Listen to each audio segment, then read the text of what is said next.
Good evening, good morning, good afternoon, whichever time zone you're listening in. It is Friday, December. I'm still last January year. 20th. January the 20th, 2023. And we are your host, Jason Scott. And David Reagan. Welcome to Paranormal 411. Hey, if you're looking to find us, you could do that at paranormal411.org. You can also find us at Paranormal 411 on Facebook, YouTube, and Twitter. We're also on all of your favorite podcast platforms. Join us. Oh, yeah, join us. Let me get the video going here. I also want to... Hey, everybody. Hey, what's up? We got a green screen because we got a camera problem. Yes, so you don't get to see the awesome background. Sorry. Yeah. We'll also thank John Sieber. He's on Spotify and YouTube as In Spirals for allowing us to use his music. And also Catalyst East Tennessee for allowing us to use their music. Hey, tonight we have a great guest lined up for you. Oh yeah. Many know her. We're live on Facebook in Paranormal 411, the group. Yes. And if you can, hop in there and you'll see we got Sherry Perry. She's here with us. She is the founder of Appalachian Spirits, Hauntings, and Folklore. But first, before we get started, we're going to have to do a little segment we call Tuned In with David Reagan.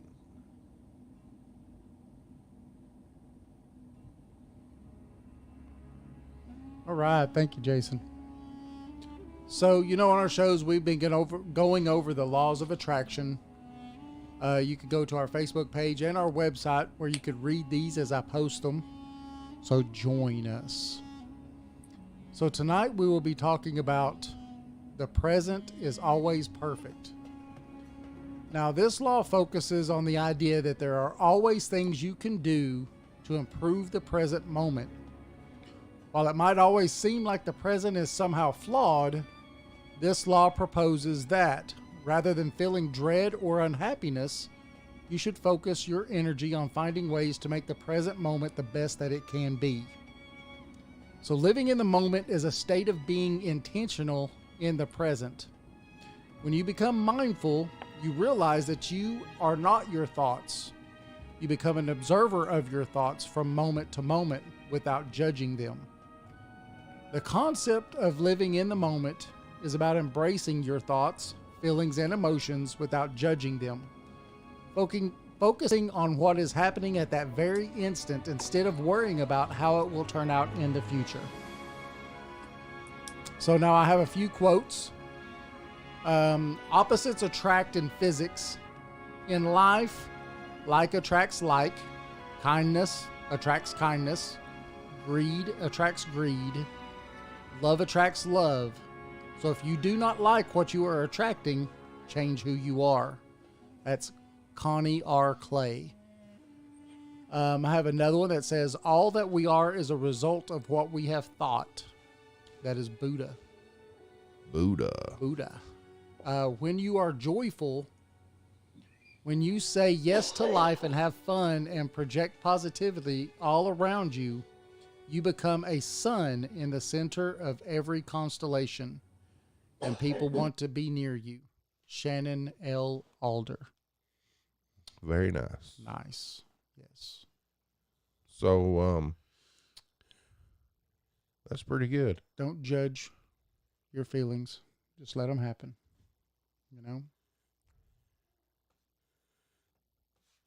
So, what we do now? We go to break. Take a little break, and then we'll come back and have Sherry Perry. That's right. Remember, on the line. We do have a book also out on Amazon, East Yes. Tennessee Hauntings and Lore.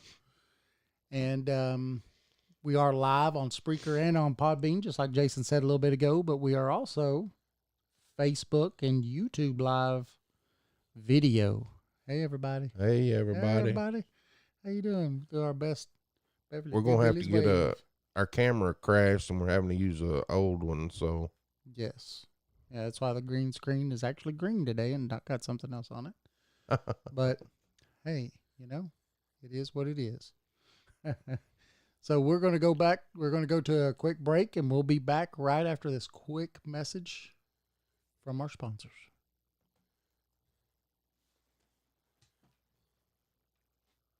What the heck, man? What the heck? What the heck? What's going on, Jason?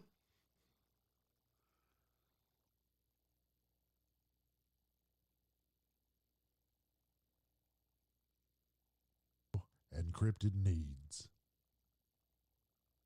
This is Jeff Reagan of the band Catalyst. Visit Paranormal 411. Click on our link on the right-hand side to listen to or purchase any of our albums on BandLab. Hey, this is Eddie from Legends and Lore Pizzeria in Madisonville, Tennessee. Cool little pizza shop with a paranormal encrypted theme. Just voted best pizza in Monroe County.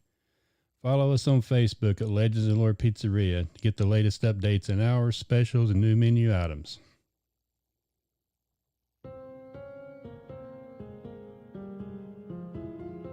Thanks for listening to the show.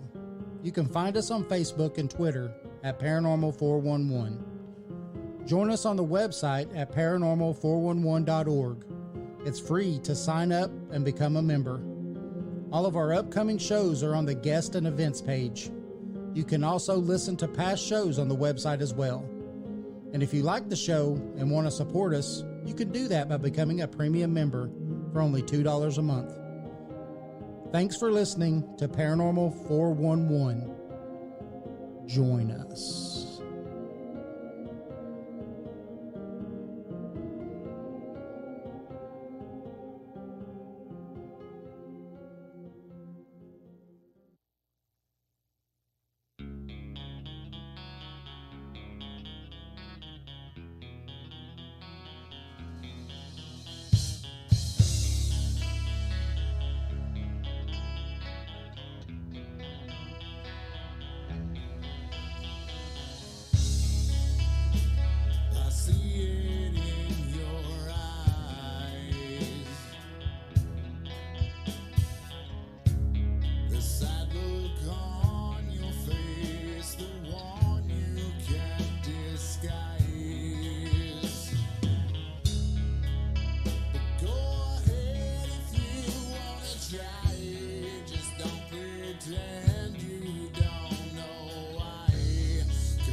All right, we are back.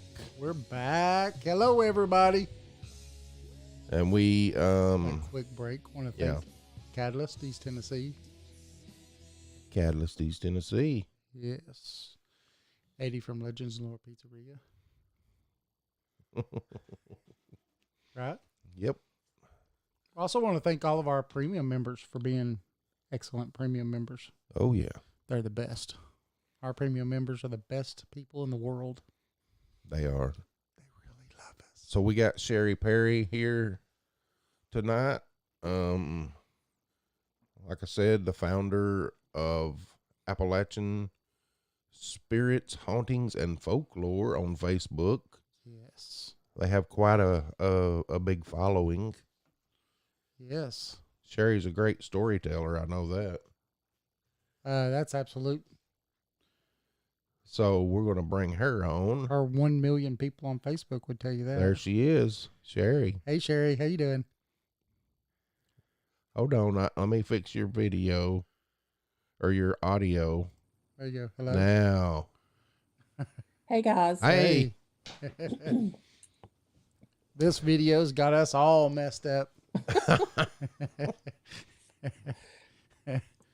We'll make it through it. Yep.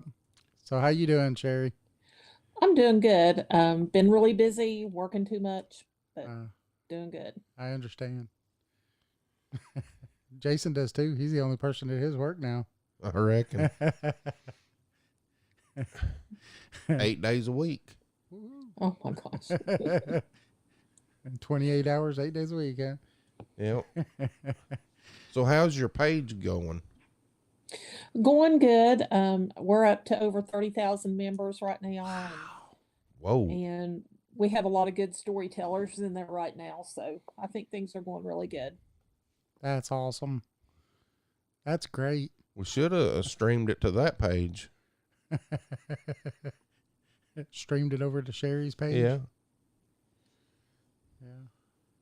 Probably would have got more than 5 listeners. Hey, we got 3. We got 3 viewers right now. Yeah. Wonder who that is. I don't know. I have no idea. I know we've got Shannon in the chat room. Shannon. That's my daughter. Oh. She says she She can't can't hear. She can't hear you. Say something, Sherry. Hello. It's not. Oh my goodness. See, there's another problem that just arose. Spreaker is telling us no. Say hi again, Sherry. Hello. I think Podbean isn't getting it either. All that should be coming through our board, though.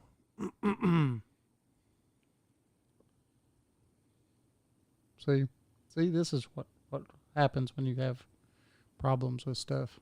We got the video anyway. I mean, if she wants to watch the video, she can do that and chat. I don't know what to do. I don't either because I didn't hit record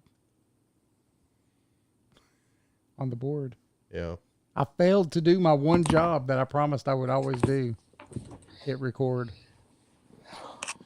Oh, let's see. I'm going to just go ahead and tell her that, let's see. Well, Sherry, I know you had some stories for us. I do. Where you want to start at? Well, I think I'll start, since ghosts are my very favorite thing, I will start with the ghost story, even though most of my stories tonight are not ghost related. But the first one I want to tell is a couple of months, well, actually, almost a year ago, I guess my husband retired from a store that may be based in Arkansas and has superstores everywhere across the nation. And when he worked there, he was in charge of the back room. And he was working one night. It was pretty late because he worked night shifts, so it was late at night. And he noticed a elderly gentleman in a flannel shirt and a ball cap was standing on the other side of a box looking at him. And he thought the guy had got lost. And he asked him, said, "Excuse me, can I help you?" And he said the guy just grinned at him. And so he asked him again. He said, "Sir, are you lost? Can I help you?" And he said that the man grinned and turned and walked away and walked through the wall. But there was nothing from the waist down. He could only see him from the waist up. What? Yeah. That's pretty cool. Yeah. So he always gives me a hard time about my ghost stories, but he's actually seen a better one than I have. We had a thing that we did the other day, and when we did and went to go through the walkthrough, the house, the EVP on the house was just through the roof, wasn't it, Jason? Yeah. And because it was through the roof, we figured if they did have anything that was actually going on, it was because there was so much, electricity or so much energy in the air that it just had free reign to use all the energy it wanted. Mm-hmm. And so, we told them that they needed to get that looked at for sure. but it was to an unhealthy level. I mean, in some areas it was up to 400 milligauss. Oh, wow. Yeah, which is just terrible. But we never had anything happen while we was there. Nothing, not even a little bit. So it was, on that part, it was a little, disappointing. Hmm. Yeah. So when you guys asked me to be on again, I thought, I really need to do something different. I didn't want to repeat any of my ghost stories, and I haven't been able to go ghost hunting lately, so I didn't really have anything new other than what happened to my husband. So I started thinking about things that kind of fascinate me, and I've always kind of been fascinated with things that may or may not live up in the mountains. Strange people or little creatures or whatever. So I Yes. started doing some research on the internet, and I kind of fell down a rabbit hole, and I found several things that I thought was really interesting to talk about. Different creatures or populations that's supposed to live way up in the mountains. So the first thing that I wanted to talk about is the West Virginia turkey witch. Okay. That's awesome. And yeah. And this is supposedly a witch that takes the form of a wild turkey Uh-huh. and will come and roost at your home, and you're not able to kill it. Um, and if of course if you're not able to kill it, then that means it's a witch. So there was this little mountain man that had a turkey that was coming and roosting on his woodshed every night. And he kept trying to kill it, and he never could kill it, and he was getting very frustrated. So he went to this person in the area that was supposed to be an expert on witches and explained to him what was happening with this turkey. And she told him, said, well, it's a turkey witch. So she told him to get 2 pieces of hickory and to recite this poem as he turned or twisted the 2 pieces of wood into a cross. Said, as I twist or cross this wood, your spirit is bound, but I'm free. So he went home and did this, and he made a little cross out of it and put it on his front porch. Well, a couple days later, he notices the turkey's back at his woodshed. So this night he was able to kill it. He shot it and killed it, saw it fall to the ground. And he went down because he wanted to get the carcass, collect the carcass. And when he got down there, it was gone. It was nowhere to be found. He couldn't find not any feathers, not any blood, nothing. There was no sign that anything had ever been there. Mm-hmm. So he was really perplexed, and he went into the house. He was going to tell his wife about it. And when he went in, he found her laying in the floor dead, shot through the heart. What? So it meant that she was actually the witch. Oh my goodness. That's So I thought crazy. that was a cute little story. I like that. So beware of what you're shooting.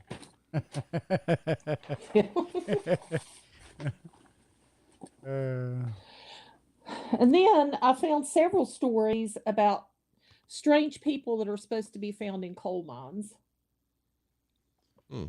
And several interesting things, because I've always thought, that is so, just the thought of going underground and working that far underground, that, just what might you be disturbing when you're in there. And I found a story from Shipton, Pennsylvania, that there was a bunch of miners trapped after a cave in, and said that they were led out of the mine by strange men that were dressed like lumberjacks. And they didn't have any lights, didn't have any, they were walking in the dark, but said that these strange men would touch the walls and they would like glow with this psychedelic light, and there would be these holographic images on the walls. And they led them to safety. They wouldn't speak to them, wouldn't let the people touch them, but when it got them to safety, it pointed them told them to go on, and then they slowly backed into the darkness and completely disappeared. Oh, So I thought that was that's neat. kind of neat. Yeah, Yeah. I like that. And then in December, on December 26, 1945, there was a mine disaster called the Belleville Mine Disaster in Kentucky. Several miners were trapped, and while they were waiting for rescue, they said that suddenly, like a doorway opened in one of the walls, and these people came out from like this backlit room. Just they were dressed like they were dressed just like miners, but they were clean, didn't just look totally normal, and they reassured the miners that they were going to be found soon, and stayed with them for several minutes, and then just disappeared back into the wall, and the door supposedly shut. That's neat. So they're helping then. Yeah. Yeah, and then there was a news article in the News Extra dated July 14th, 1974, that was telling about a story that happened in 1944. It was a mine disaster. There were several miners trapped. 15 of them were killed instantly, and there was several miners remaining, and one of the miners was actually one of the mining inspectors. And he said that the cave, this after he got, after the rescue and after this mining inspector was out, he told them that the cave-in was not caused by natural causes, that there were these humanoid creatures down there that caused the cave-in. And once the cave-in happened and they were trapped, that these creatures were torturing them, they had claws and they were ripping them apart with their claws and breaking their bones and supposedly doing just all these hideous things to them. And they just kept on and on torturing them till they could hear the rescuers coming. And when the rescuers came, they mysteriously disappeared. Some of the men's bodies had disappeared. They were never found. And when the people were brought out of the mines, they were supposedly had claw marks and then the broken bones and bruises that they could tell they had been caused by them being beat and tortured. Oh, So I thought that was kind of interesting. that is interesting. Don't get caught with those. Yeah. Get beat, clawed, and broken bones. I guess the No. ones that survived are lucky that the rescuers came when they did. Yeah. Oh, and the area of the mine that they were in, they had just broke into a passage that had never been broken into before, and they feel like that these creatures were angry because they had disturbed them. Wow. So I thought Makes that was sense. kind of neat Yeah, because that's awesome. when you think about the potential things that you can find out, underground in the mine, Yeah. in the mines. And then I was reading about Tommy knockers. And Tommy knockers are supposed to be the ghosts of miners who were killed in cave-ins. And there's actually a little poem written about them. It's like, last night and the night before, Tommy knockers, knocking at my door. I want to go out, don't know if I can, 'cause I'm so afraid of the Tommy knocker man. This originated in Welsh and Cornish folklore. They're supposedly creatures that are 2 feet tall. They have a big head, long arms, wrinkled face, and white whiskers, and dressed in like a little traditional coal miner. And what they do is they create mischief by stealing tools and stealing people's lunches. And the name comes from the knocking sounds that they would hear when they would appear. Some people believed that the knocks were a warning of a cave-in and that they should get away from the area and run. Other people believed that the knocks caused the cave-ins and that the Tommy knockers were evil. Oh. The Cornish people specifically believed that the knocks were helpful, that they were warnings. So it was traditional for all those miners, the Cornish people that had come here, all those miners, to leave the last bite of their pastries every day at lunch for the Tommyknockers. So they would continue to help them. Huh. Hey, if that's all I had to do to get help, I'd do it. Yeah. Yeah, I've heard that they was kind of mischiefy. Were they? Yeah, but they also help people too. So I thought that was interesting, but Yeah. I've always just been kind of fascinated by, wonder if coal miners ever traditionally found anything mysterious or saw anything mysterious in the mines when they were down there working. I'm sure they did. I would think so. Yeah. I would think that they did.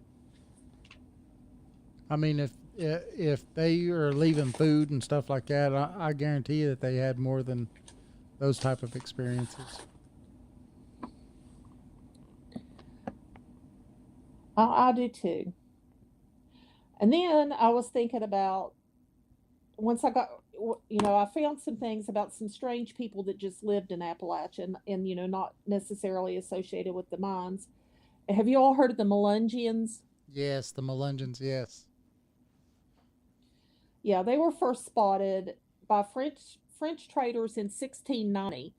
I guess they were in the Appalachian area and they were digging through some really dense underbrush and had to really struggle to get through where they were, and all of a sudden they came upon this clearing. It was just a beautiful little clearing, and there were these neat little houses all in a row, and they found this little population of olive-skinned people who were speaking like broken Elizabethan English, and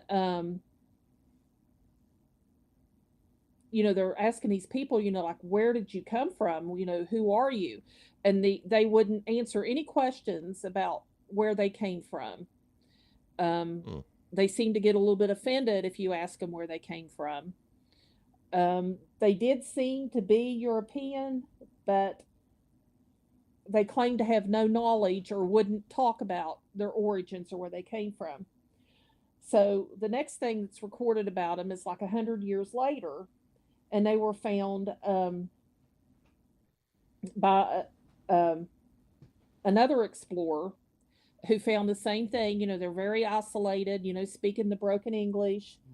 Said they had no knowledge of why they were there. They had absolutely no written history at all. And this was in the upper East Tennessee area. Yep. They called each other by Anglo names. But like I said, they had no written history and claimed either didn't want to answer or claimed to have no knowledge of their origins or where they came from. A lot of rumors started going around about them, asking if they were like one of the lost tribes of Israel, where they shipwrecked Europeans, or even the lost colony of Roanoke. But, I think that I really don't think that they were the lost colony of Roanoke, because those people were. I don't believe they were olive skinned. No, I don't think so.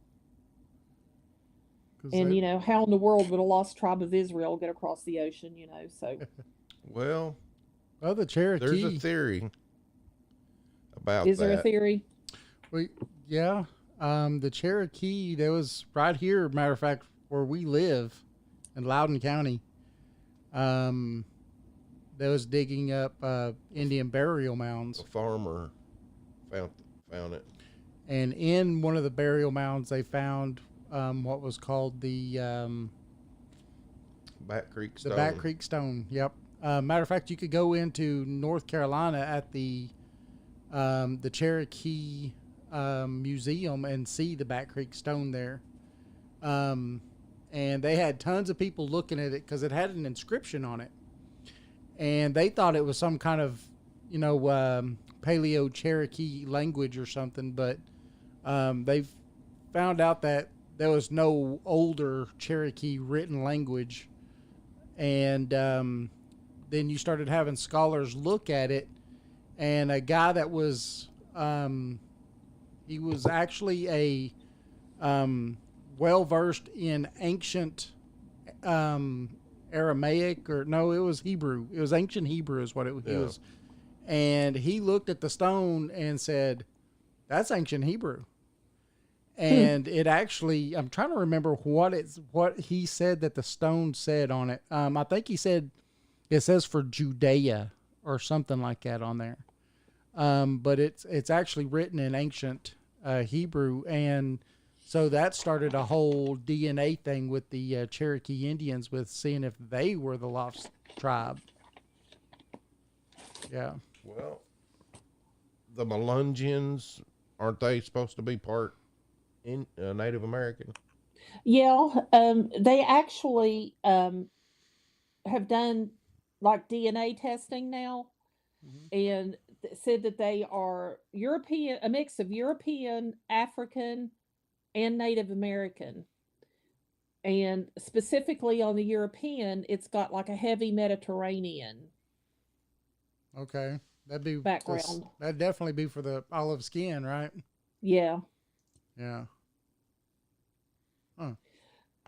But it's kind of sad because, they apparently, had their own nice little community and they were perfectly happy. And by the 19th century, they started considering them to be free people of color. So then they were banned at that time from owning any property or being educated, and they were discriminated against. They started to scatter, and said that the majority of them now that remain, like most of them live in just like terrible poverty. So there is some that still remain today? Yes. Oh, Yes. okay. I didn't know that. Yeah. And they're considered one of the greatest anthropological mysteries in America. Wow. That's pretty fascinating. But I just, I'm, of course, the ones that survive now, they have no idea of their origins. But I do wonder, the early ones that they found, why they weren't willing to discuss where they came from or their origins, why there was no written record.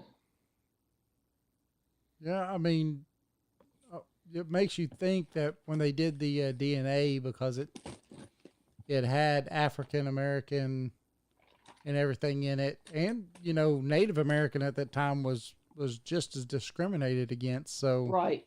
if they were trying to just say, since we're lighter complected, we're not going to tell nobody what we are, and we're just going to let them think that we're white and be done with it. I don't know. That's pretty crazy, though.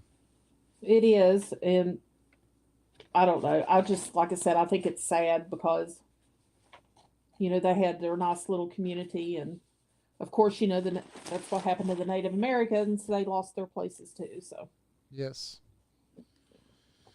Yeah. but All of them got lost to time.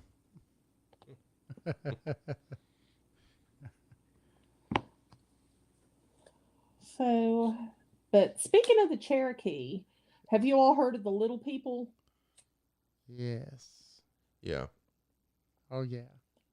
Also known as the people who live anywhere. Okay, I never heard that one. That name for them. Yeah.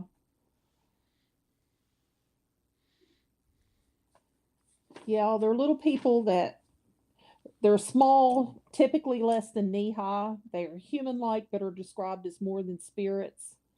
They are attractive with very long hair and different shades of skin color, black, white, and golden. Mostly found in North Carolina, Tennessee, and Georgia.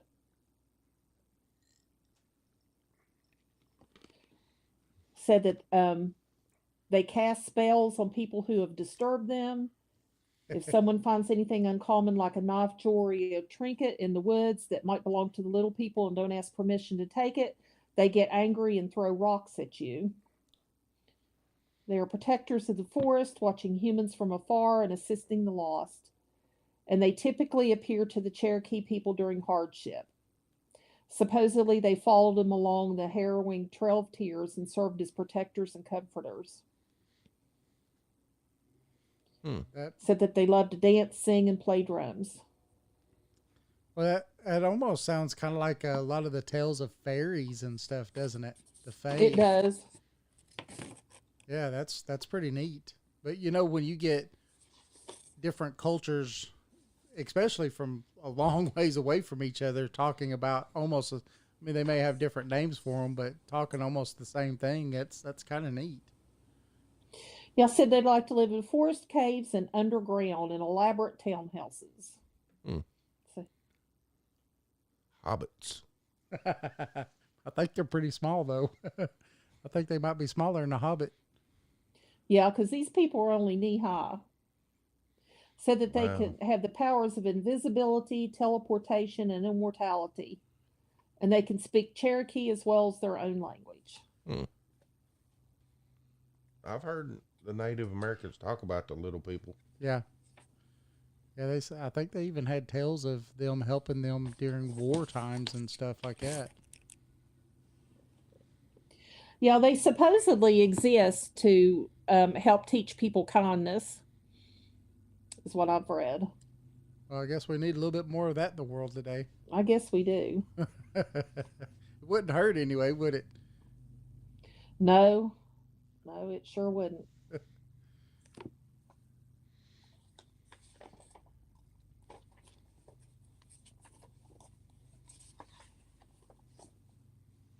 Do you have anything on like the moon-eyed people of Cherokee? I do. Ooh. I like all these kind of stories. Yeah, they're you can find a lot of Appalachian folk tales about them as well as like Cherokee legends. They were supposed to be a group of pale-skinned humanoids called the Moon-Eyed People that were thought to be hiding in the Appalachian Range. Typically associated with the small town of Murphy, North Carolina. They are supposed to be short, stout, and white-skinned with bearded faces and large blue eyes. Their eyes were supposedly so sensitive to the sun that they would only come out at night, and that's why they were called moon-eyed. Okay. When I first started reading this, I thought, well, maybe they were albinos, but if they were albinos, they would have pink eyes. Yes. So I guess the local Native American tribes were scared of the moon-eyed people. Oh, really? Yeah, and it said that legend says that the local Native American tribes waited for the full moon to drive the moon-eyed people from their underground caves. The bright light made them weak, forcing them to flee into other parts of Appalachia for good. That's pretty neat. It said that they were most likely just European settlers, but the thing that is so hard to understand is that they supposedly settled there hundreds of years before Christopher Columbus discovered America. Well, you know what's funny about that is there's proof that the Vikings were here hundreds of years before Christopher Columbus. They've actually got tales of of being here, and they've found in Canada some of their homesteads and stuff like that they've built. So maybe it was Vikings. Yeah, I mean, that would explain the blue eyes. Exactly. Yeah, absolutely. Huh. But I just wonder if, they are like maybe a group of Vikings that got left behind and they hid themselves away from the Native Americans, afraid that they would, be slaughtered and only came out at night. And after so many years of doing that, they could no longer come out during the day because their eyes were just too sensitive. Yeah. Yeah, that would make sense. That's crazy. That'd be crazy. The moon-eyed people. Yeah, We have a that'd lot be of pretty pretty. scary. We have a lot of pretty good tales and folklore in in the Appalachians. Yeah, I mean, that's something I've always enjoyed because, the tales and the stories, because that come out of the mountains. Yeah. Yeah. Because I like to believe that there's a lot of things in the mountains that we don't know about and that we've never seen. Yes, I believe What's in that. the woods at night? I believe it. Like, wasn't it you that posted about the Wampus cat on your site? No, I didn't. There is people in there talking about it. Okay, yeah. I mean, I believe that a lot of that stuff does exist too because I mean, a black cat. Most cats are nocturnal anyway. Then you have a large black cat. I mean, that's gonna be pretty hard to see at nighttime. Hmm. So I think something like that could definitely exist. I had thought, I was looking through here and I don't have that, but did you ever? I thought I had heard that the Native Americans slaughtered the Mooneye people. Did you hear that? I think, The Cherokee drove them out. yeah, they drove them away. I think. I don't know if they slaughtered them. I know that they did some of the same with the giants that were in the area. Because a lot of the Native Americans talk about the giants, and one of the Cherokee legends about that. They talked about having, wars and stuff like that with the giants. Mm-hmm. Did they ever find any remains or? What's funny is we've done a couple shows on like the giants and stuff, and every time remains have been found, what is that place? Freaking Smithsonian sends someone in to look at it, and then they box it up, take it away, and then it's never seen again. And that's kind of time and time and time again that you hear about that. Mm-hmm. With all these giant people, because they find them, it seems like a lot in the burial mounds, in these big old huge burial mounds, and but they almost every time you'll see, like from the 1800s and 1700s all the way up into the early 1900s, all these newspaper articles on them with even pictures and stuff, and every one of them will say that the Smithsonian came in and took the bodies or the bones, and then that's the end of the story. No one can trace them down. The Smithsonian says they do not have them or anything. So I think it's a big cover up. Do you think that's because they might believe they're aliens? That's possible. I think that's definitely possible.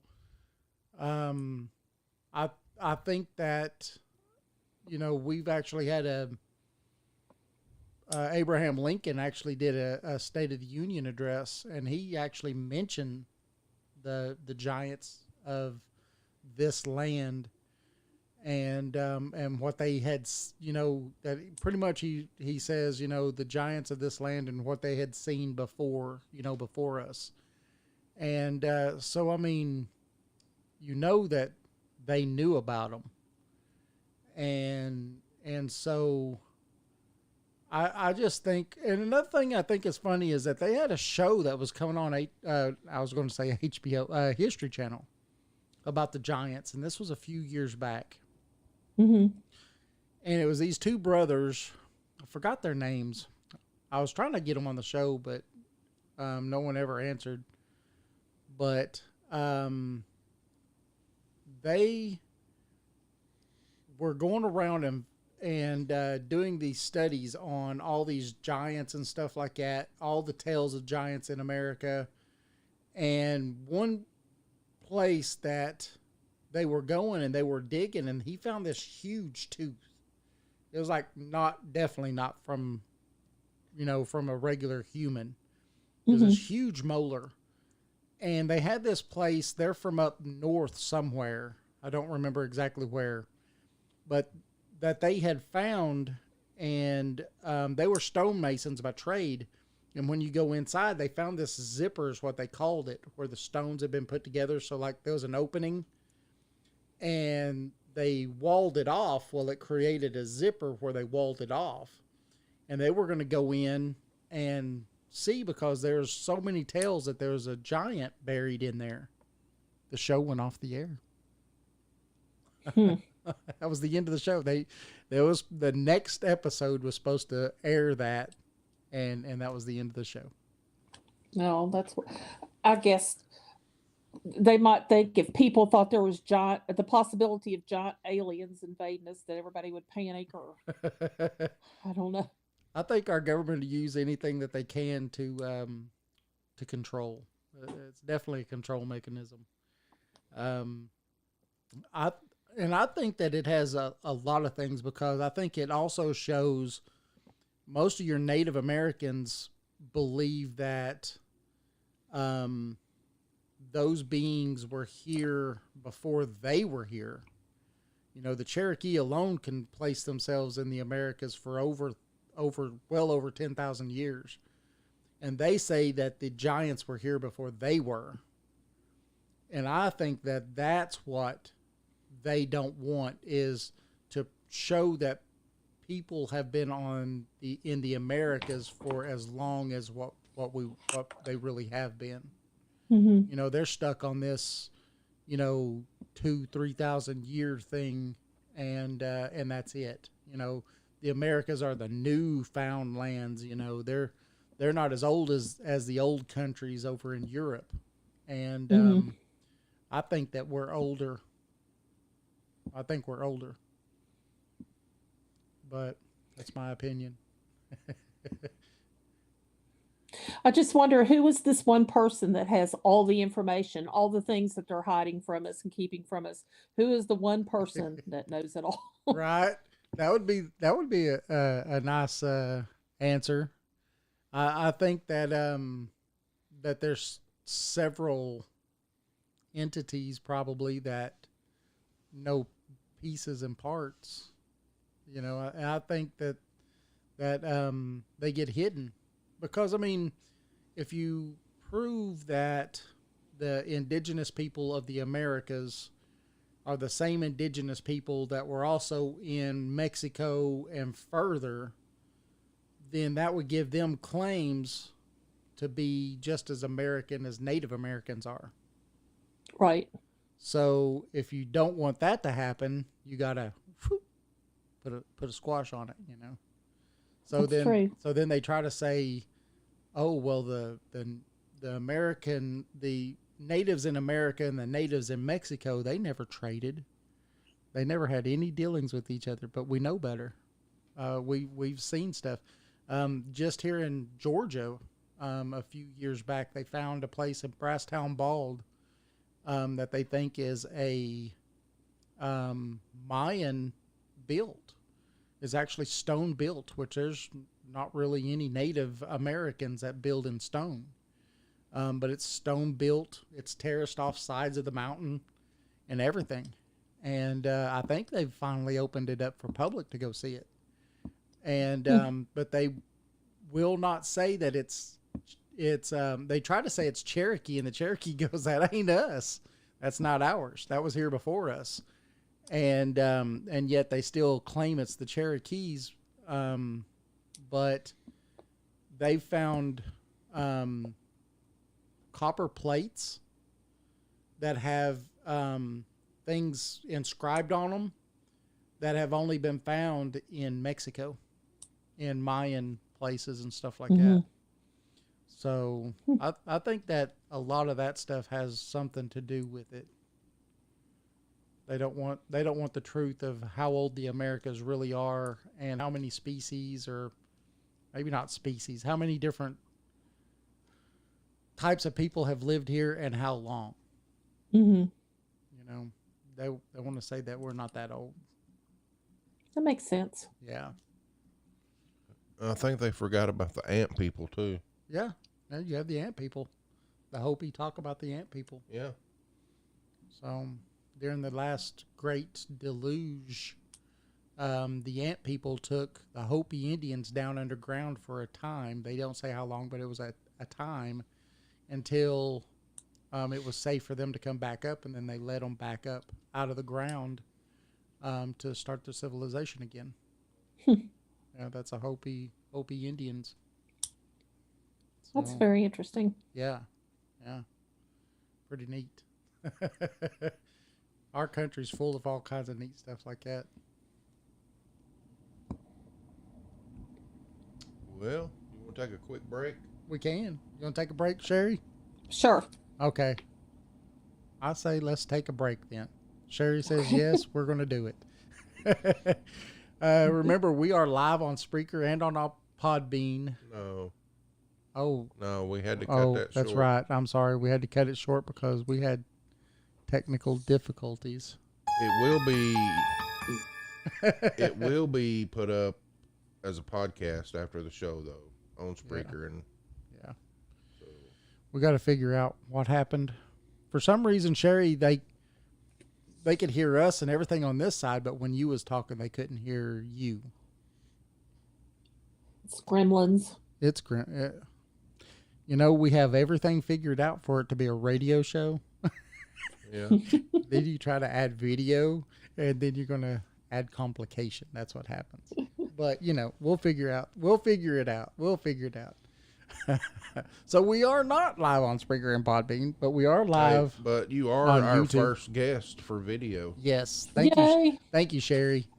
Even though Sherry's helping us get the gremlins out of the machine. That's it. And telling us awesome stories while she's at it too. Remember, you can find us at paranormal411.org, paranormal411 on Facebook, YouTube, and Twitter. We're also on all your favorite podcast platforms. Join us. Join us. So we'll be back after this quick break. And so everybody go run and use the potty or do whatever you need to do. Right, Jason? Yep. All right. We'll see you here in just a minute. This is Jeff Reagan of the band Catalyst. Visit Paranormal 411. Click on our link on the right-hand side to listen to or purchase any of our albums on BandLab. Hey, this is Eddie from Legends and Lore Pizzeria in Madisonville, Tennessee. Cool little pizza shop with a paranormal and cryptid theme. Just voted best pizza in Monroe County. Follow us on Facebook at Legends and Lore Pizzeria to get the latest updates on hours, specials, and new menu items.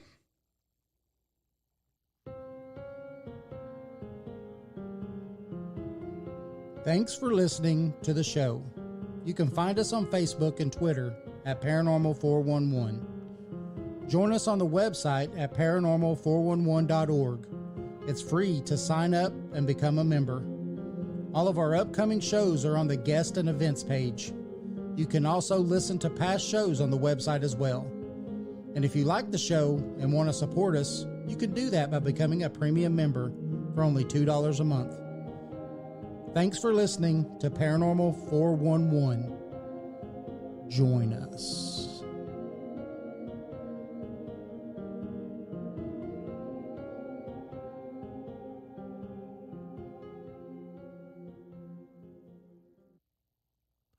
In a world on the edge of oblivion, go to paranormal411.org for all of your paranormal, extraterrestrial, and cryptid needs.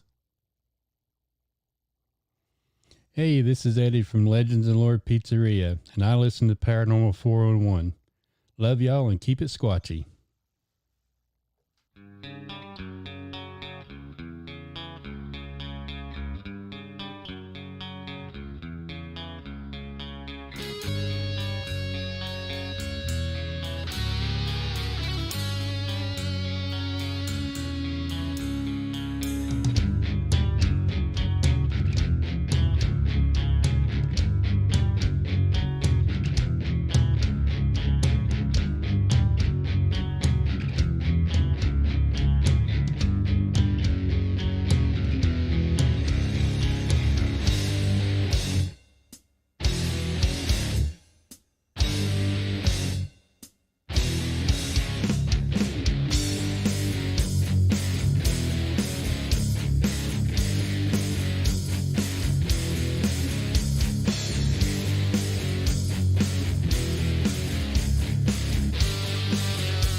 Hey, we're back. We're back.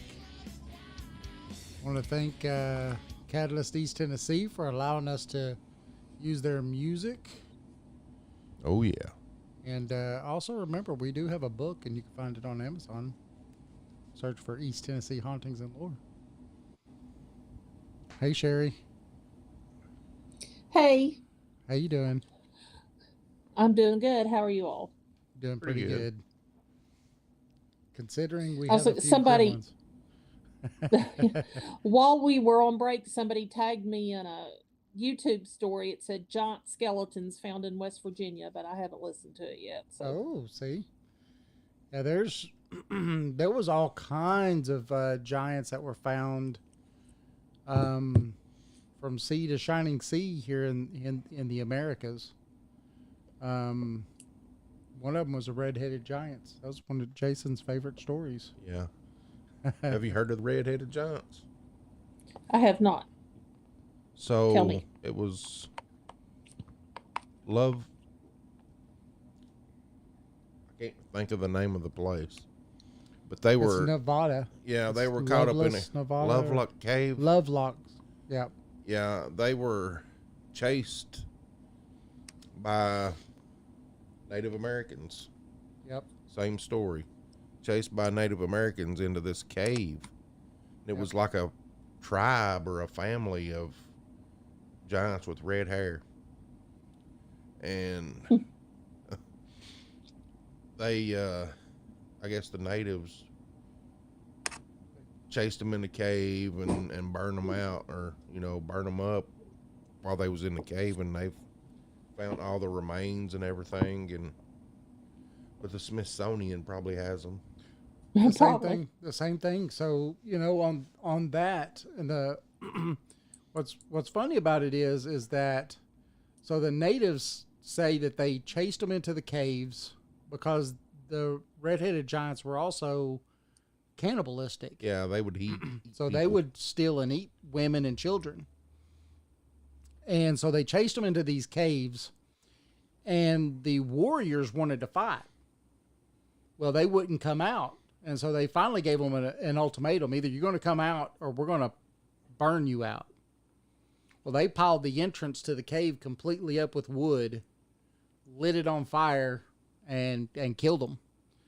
And now it's funny because, people heard the story throughout the time, right? And they thought that it was just a tale. And there was people in there mining. It's funny to say that, but they were mining bat guano. And there was feet and feet and feet of this bat guano. Yeah, tons of it, literally. And they got down I like, wonder what you can do with that. I think they could make black powder out of it. Yeah, that's what they make. Oh, Black powder, or it's an ingredient of black powder. Gunpowder. And kind of so sounds like a meth recipe. No, I'm kidding. Go ahead. in 2023, Not try in this at home. 2022, it may be no. But they were mining that guano, and they got down 6-7 feet or so, and they started hitting those bones, and so they called in an archaeologist. They come in, they dug, and found these huge skeletons. I think they said that the females were over 6 foot tall. Wow. And the males were anywhere from 7 to 8.5 foot tall. And this was every one of them. It wasn't just one or two. And they all had red hair. Smithsonian came in, took the bodies, and were never seen again. Yeah. After there's actually, newspaper clippings of that also. So That kind of makes me wonder if they somehow came from Europe also, because you know how every made up story or every folklore folk tale has a small grain of truth in there somewhere. Yep. And Jack and the Beanstalk, the European fairy tale, he was a red-headed giant who ate children. Okay. Wow. So Poor children. Yeah. That really makes me wonder. Right. Yeah, that does. Huh. That's almost like the same type of story, just one on this side of the pond and one Wonder on the where other I could side. get me one of them giants. One that eats people or just a giant? Eats children. Oh. Jason, You wouldn't let nothing eat your kids. I'd scare them to death with it. Guess what? I got chained up in the back. An ogre. He's hungry. Yeah. That's funny. my last story is called Kentucky Goblins. And it's actually an alien story. And I'll just share a little. I am terrified of aliens. If you gave me a choice of going in the world's biggest haunted house by myself, I would do that and let you all go talk to the alien. I don't want to meet an alien. No? Why? No. I don't, I would be on my couch with the tinfoil on my head hiding from me. No, I don't. They'd bring you back in a few days after they probed you. Oh, God. I tell my wife all the time, I said, you feel special? And she's like, sometimes she'll say, yep. And I'm like, that's the aliens that told you were special. So now she won't say she's special anymore. So if you're afraid of aliens, have you seen the movie The Fourth Kind? You got No. to watch it. Oh, you got to watch that movie. You need to watch it. It's good. Am I going to need a package of aluminum foil before I watch it? You can. Yeah, You you're going to can. need a psychiatrist after you watch it, too. It's pretty good. I have to say, it's a pretty good movie. It is a good movie. It's about Alaska and all the missing people. No. Yep. Thousands a year that go missing. Yeah, I'm just not, like I said, I'll take the haunted house. You'll take take the aliens. But this Kentucky Goblins, the first encounter was supposedly in August of 1955. And I think it's interesting that all the good alien stories come from the 50s. Yes. All this happened in the 50s. And it was in Hopkinsville, Kentucky. And said that one night in the local police department, a group of 7 people burst in. Well, actually, no, 12 people, 5 adults, 7 children, and they were all hysterical. Said they were at their house eating dinner, and all of a sudden, one of the men that was there eating dinner had gone out to the well to get some more water, and when he was out there, he supposedly saw a spaceship land back behind the barn. He ran into the house. All these little creatures suddenly surrounded the house, and the dogs started barking. They were going crazy, and these creatures were trying to beat on the side of the house and get in, and everybody was terrified. And these guys got their shotguns out, and they said that they shot it twice and it had no effect. Said that it sounded like they were shooting a tin can. When they ran out of ammunition, they all jumped in their car and ran to the police station, so they were telling them what was going on. Said that they estimated that there was 12 to 15 of these little goblins, they were calling them. So they sent out 5 state troopers, 3 deputy sheriffs, and 4 military police because it was real close to Fort Campbell. And they went to investigate, but they didn't find anything. But they did find, evidence where the guys were shooting. And they found some luminous green glow on the ground that disappeared the next day. Said that they told everyone that it had to be foxfire, and that they think that there was a meteor shower that night. And I guess from time to time in that area now, and even as late as 2012, people are claiming that they're seeing these creatures that are the size of a child, a small child, that has no facial features except for large, oily eyes and lipless mouths. that are seen in that area to this day. Was that not in Project Blue Book? Yeah, it was. I think Project Blue Book even went They out and investigated investigated that. Yeah. it was pretty crazy too. Did you ever get to watch the TV series Project Blue Book? It only lasted, I think, 2 or 3 seasons. She don't like aliens. Yeah. Well, They might get me. that was one of the stories that was on there. And that was actually a really amazing story. Yeah, it was based off the real thing. Yeah. It said, I guess this was on the border of West Virginia and Pike County, Kentucky. And, you know, I'm from West Virginia and proud of it, but I'm telling you, that's a hairy spot down there at the border of West Virginia and Pike County, Kentucky. Is it? These people, you don't mess with those people. So I believe if they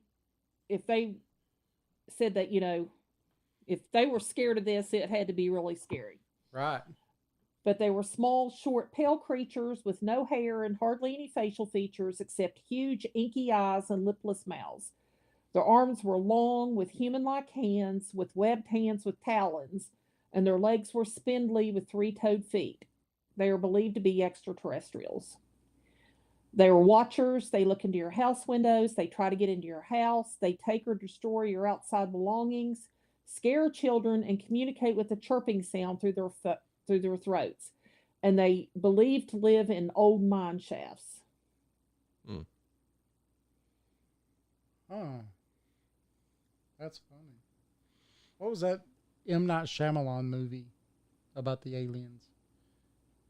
But wasn't that Signs? Signs. That's what I was thinking. That's about, it. Signs.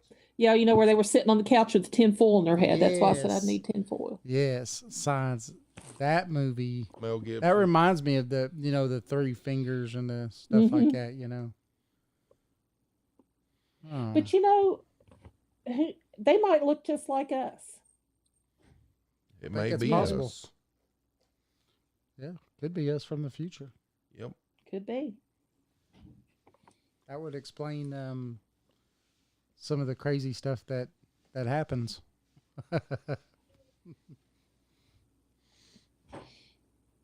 I guess what scares me about aliens is I don't want to be kidnapped. I don't want to be probed. I don't want to be invaded. No. Nope, that would not be fun. So, They're going to be looking for intelligent life, so don't worry. my husband, did you hear him? Yes, that's funny. Oh my gosh. Yep. I think that's why they keep passing us by, though. It probably is.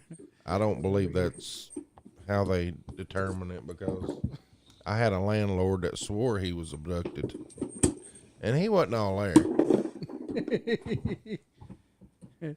Did he now? I seen the mother chip. Oh, no. You know, I can see where that would be hard to believe, but, you know.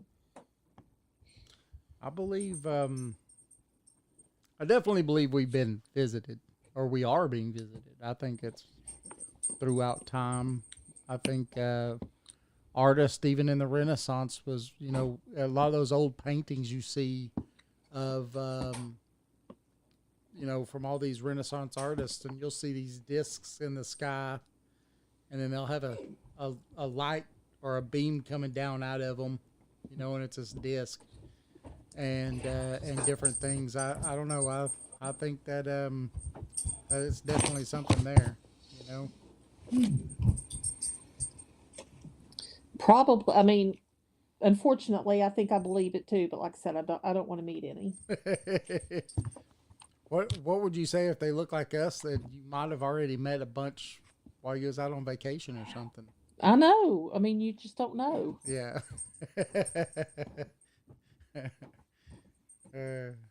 That's true. Never know. I guess, you know, there's supposed to be all this evidence that they have locked away, you know, the government, that we can't see, that there really are aliens. So who knows? I think they do it with a lot of things, though, besides just aliens. I think they do it with Bigfoot, and I think they do it with you know, the giants of North America. Hmm. I think it's everywhere.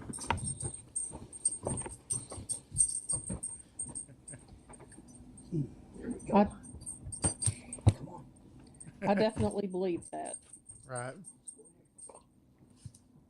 I think we I think we get visited more often. Well, I mean, you know, it's enough to where the government is now saying that it's very possible.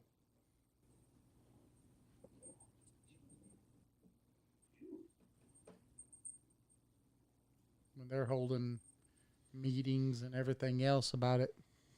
Yeah. So, you said that was your last one. That's my last one. That's it? That's it. You still got a story though about. You didn't tell your husband story, did you? Yeah, I Yeah. told that first. That was the Where was first I at? story. Where was I I at? was about to ask you, where are you at, Jason? He was briefly abducted by aliens. You I know was- what? I don't know. He was probably worried about Worried about this computer. and I didn't do my due diligence and hit the record button like I'm supposed. That's one of my jobs. One of my few jobs here is to hit the record button. Yeah. It's okay. We'll live. Well, just have to work some bugs out. That's it.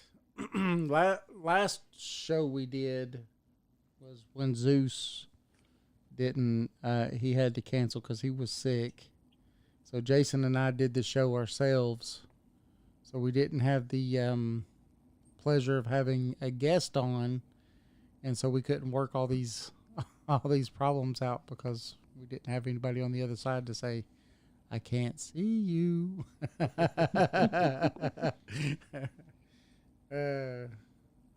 But Well, I always love being on. I'm glad you all asked me. well, I knew we had a guest on. I forgot which one it was, but you had an awesome question for him, you know, about possessions and stuff like that. And I was like, oh, Sherry's got some new stories. I told David yesterday. Was it yesterday? Might have been. When I said, well, I messaged her, said you couldn't, you need to do the show on Friday. She hung up on me. Yeah. Sherry hung up on me. I did? No. No. Oh, I was just telling David he was that. telling I me said that. she was cussing you like a sailor, and she hung up on me. He goes, "Do you believe that?" And I said, "No." I don't believe that. Not at all. Did Michelle tell you that we sent you something in the mail today? she did. That is so nice of you all. Yeah. I told her, I said, we need to send Sherry one of our shirts because, you know, we've had to cancel twice. And then now we've had to, instead of canceling, bring her on a Friday instead of on Saturday. That's fine. I understand how things go. And Matt and his family are on a cruise right now, so I don't even have the grandkids this week. So Oh. I'm pretty available. That's awesome. We had one of our granddaughters last night, and we're days away from a grandson. So, Oh boy. yeah, that's gonna be fun.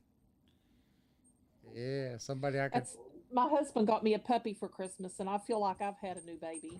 It's just like raising a baby. Yes. See, let me. Oh, look at him. Look at him. He's like, pet me.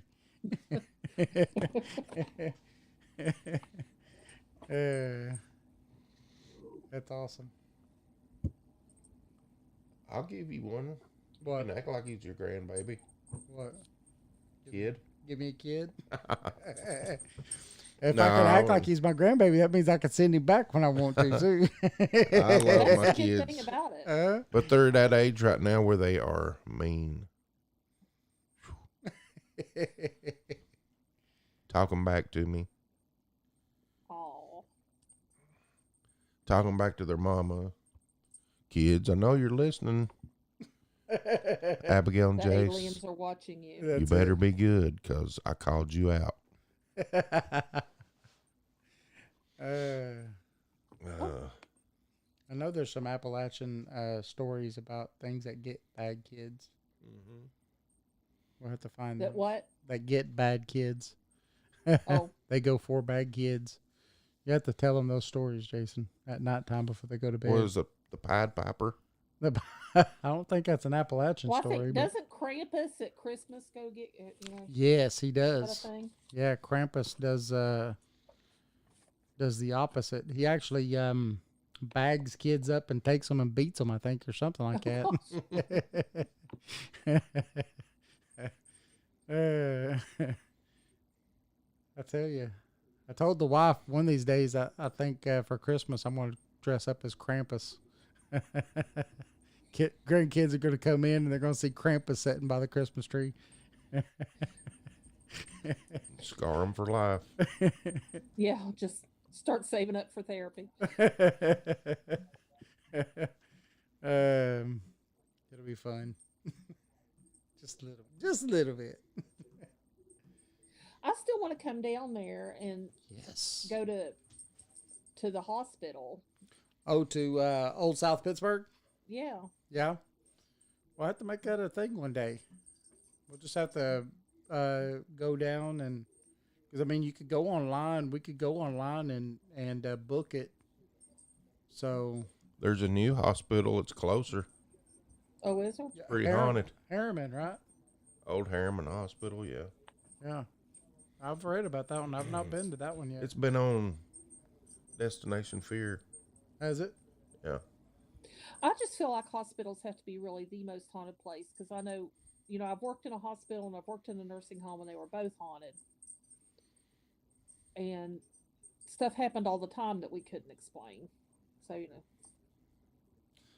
Yeah, that's one thing that has always fascinated me with hospitals and stuff is that they see all kinds of births and deaths, right? They see both sides of this.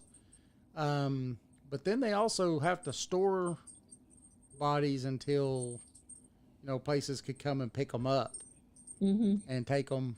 And so you would think that residual energy would sit there from the deaths and all that stuff. I think it does. Yeah.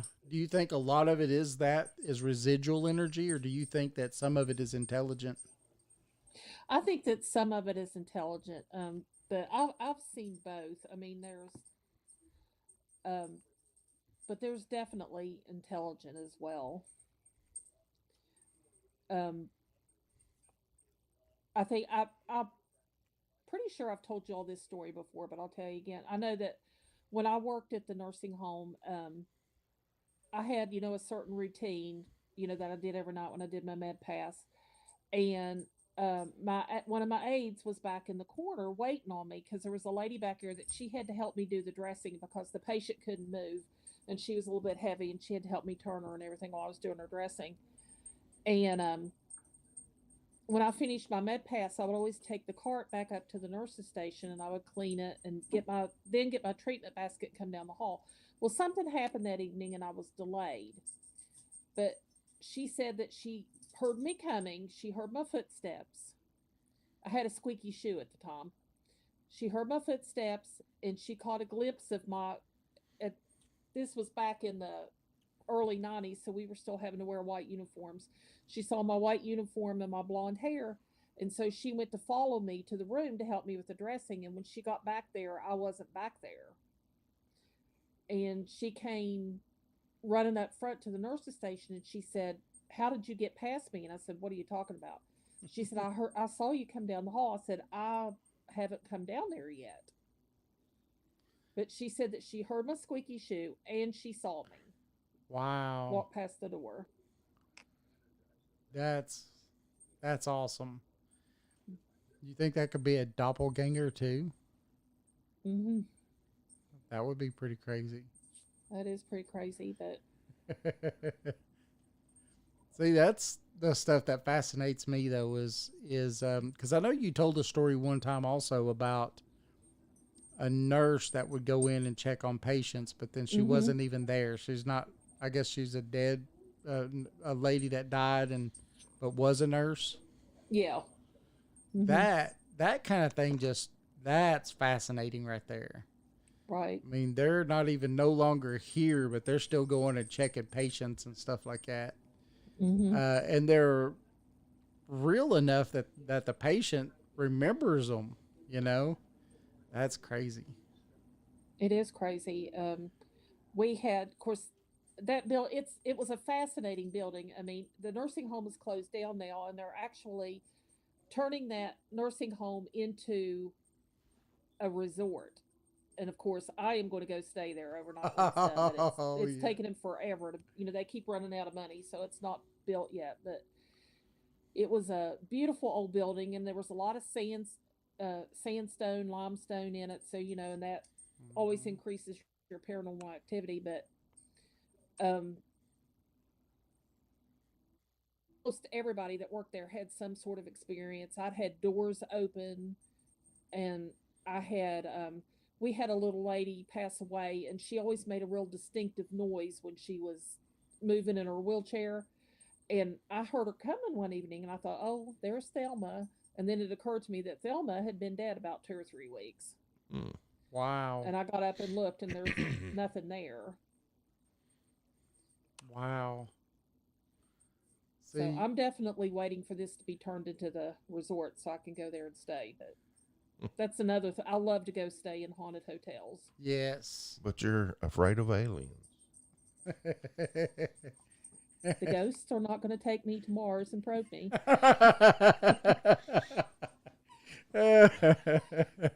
I remember this story of a near-death experience in the hospital where the lady, I guess, passed away on the operating table. Or they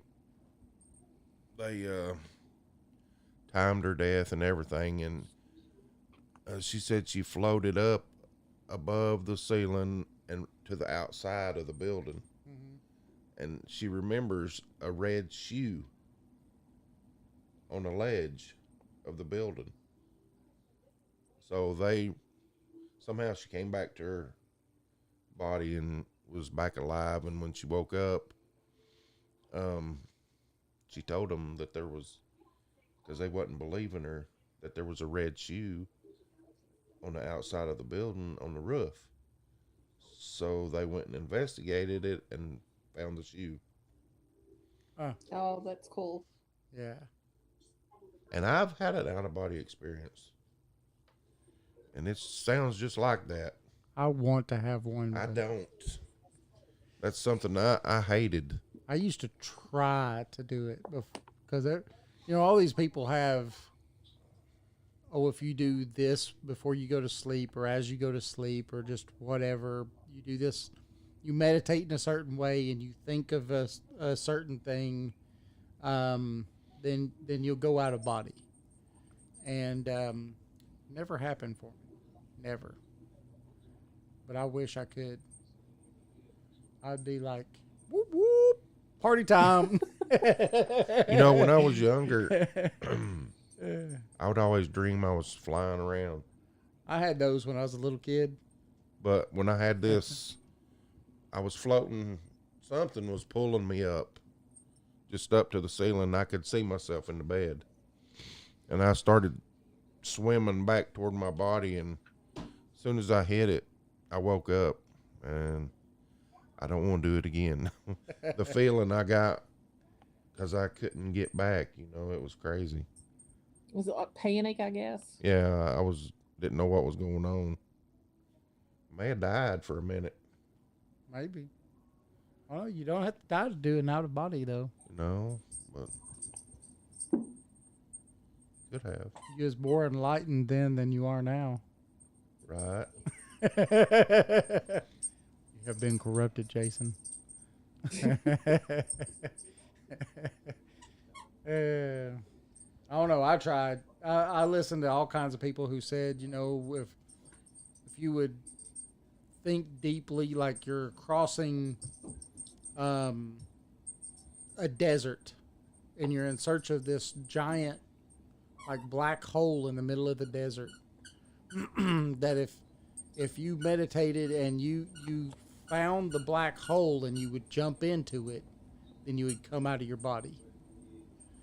And in my mind, I walked miles and miles of some desert, but I never found a hole to jump into. So I don't know. Maybe just wasn't for me. Well, I mean, what if you couldn't get back? I mean, that would be a scary thing. Yeah, you know, we've had some people on before though, when they talked about that, and I've even read a few books on some of that. I mean, I guess it's all up in the air, right? But they said that because you hear all these things of, oh well, if you vacate your body, then that leaves you open for other entities or other things to take over. But a lot of these other people who I guess can do it a lot, say that that's not possible, and that you get more true sleep if you actually left your body than you get even during REM sleep, and that it's actually healthier for you to be able to do that. And you could also go and see places and stuff like that while you're out of your body. If you want to go see France, you could go and see it. It's nothing once you leave your body. So I don't know. I think it's kind of neat. It is kind of neat. Neat little concept, you know. Matter of fact, I think I'm trying to remember. We was talking to someone, and they were talking about out of body experiences. I don't remember. I know that it is real because I did it. I never have. You're lucky. I've told him 100 times he's lucky, and he's like, I don't want to never do it again. Nope. How about you, Sherry? Would you do it? Would you jump out of your body if you could? I don't know. If you had assurances that you could come back, would you do it? I probably would then. Yeah. Yeah. I would. I wouldn't even need the assurances. See ya. But I think it'd be kind of neat.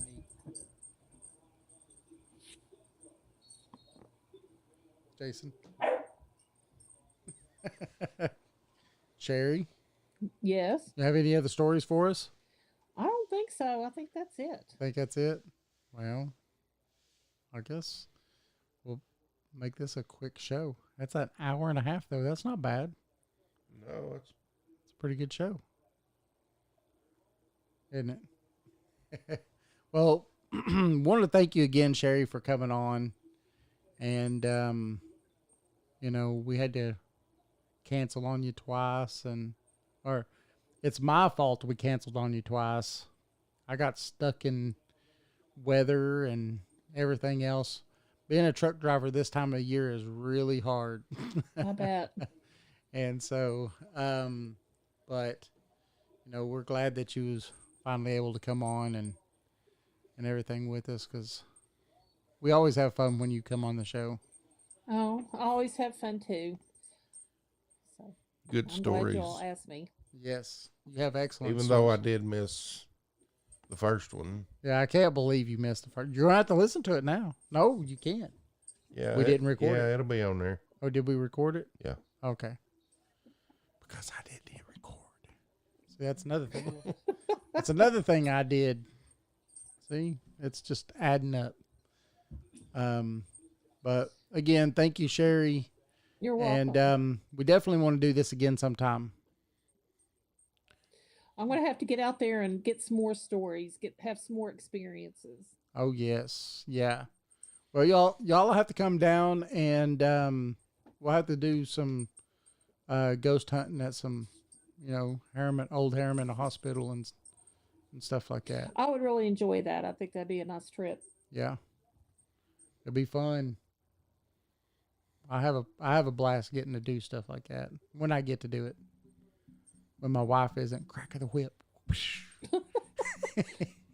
We got chickens and all kinds of stuff. I got to build more raised beds and all kinds of stuff because she wants a bigger garden this year. So it's busy. Yeah. She probably Busy. needs to get some more chickens. And That's y'all gonna could, like, start dealing eggs. that's gonna happen too. We've got 6 chickens and a rooster now, so 6 hens and a rooster, and I think she's getting 14 more. Well, with egg prices, that's a good investment. That's what I told her. I mean, we still have some eggs that are water glassed from last year. And one of our girls has started laying about every other day right now. We started getting an egg once the days started getting longer again. We started getting 1 egg a day. And so it shouldn't be too much longer, and the hens should start laying again. So, woohoo. No more buying eggs. So, but yeah, I think we're gonna end up with about 20 hens this year.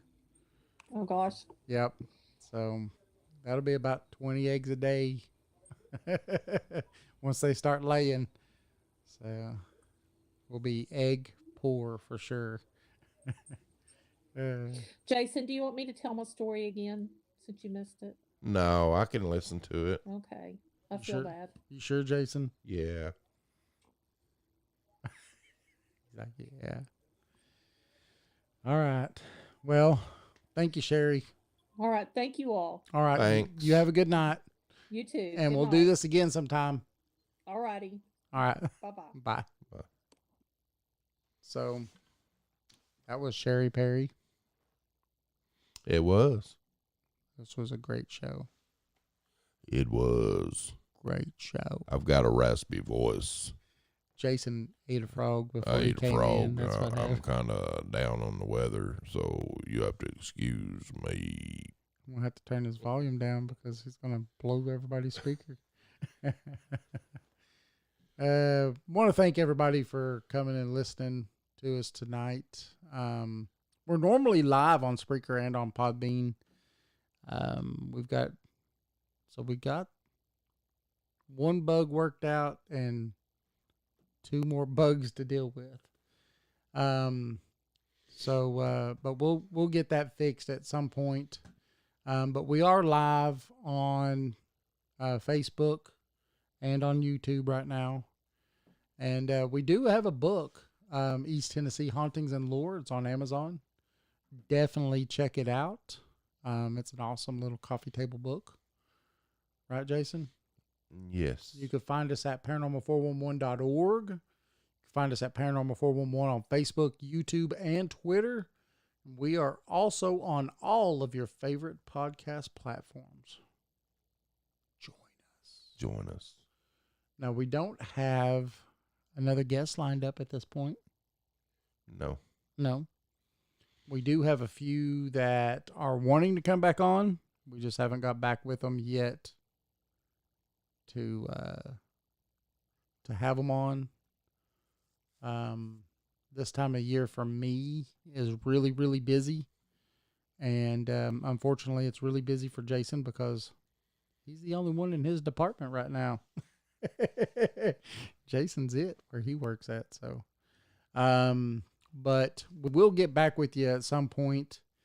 And sometime soon, hopefully, we are going to start back up with doing some 30-minute shows during the week.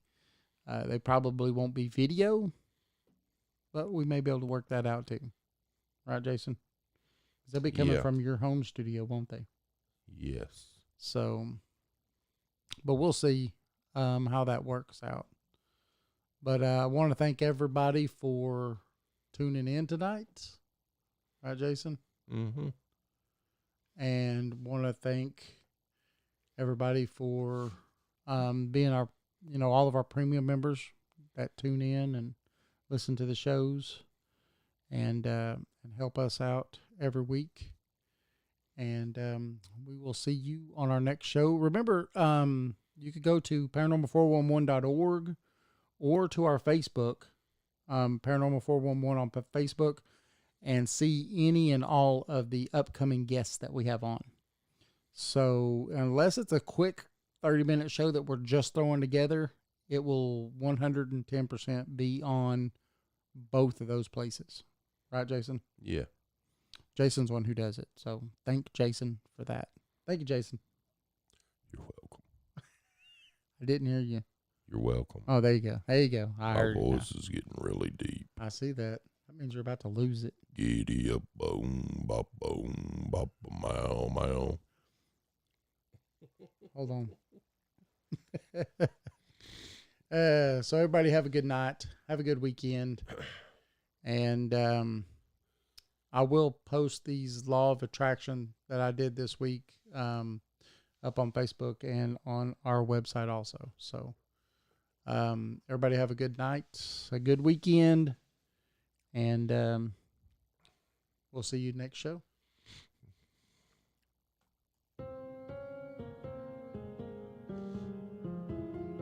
Thanks for listening to the show.